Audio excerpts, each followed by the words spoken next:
it's starting to get very concerning for the Ottawa Senators, their lack of depth down the middle of the ice. And that's something that's supposed to be a strength for this team. When you think about, they would have Stützle into Norris into Shane Pinto. That's a great trio right down the middle of the ice. And with Josh Norris having a setback in practice, or it just doesn't bode well for them. And, you know, for Josh Norris, he's a player who's been injured a lot over the last few seasons.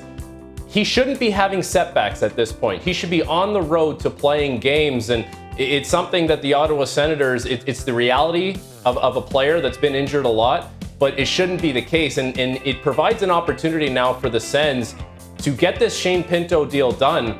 But if they don't get it done, they're not going to have two key pieces down the middle of the ice.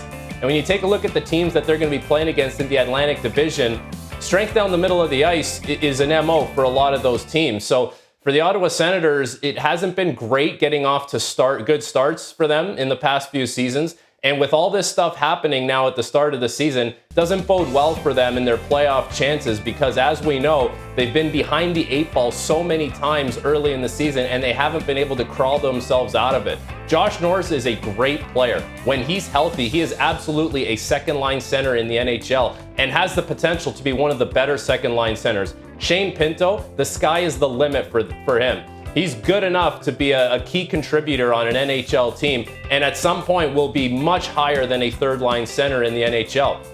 But him missing training camp is not going to do him any favors when he eventually does return to the lineup. So Josh Norris's injury concerns are going to be a big issue for the Ottawa Senators. Shane Pinto not being at camp is another concerning issue for the Ottawa Senators. A position of strength down the middle turns into a position of weakness very quickly without those two players.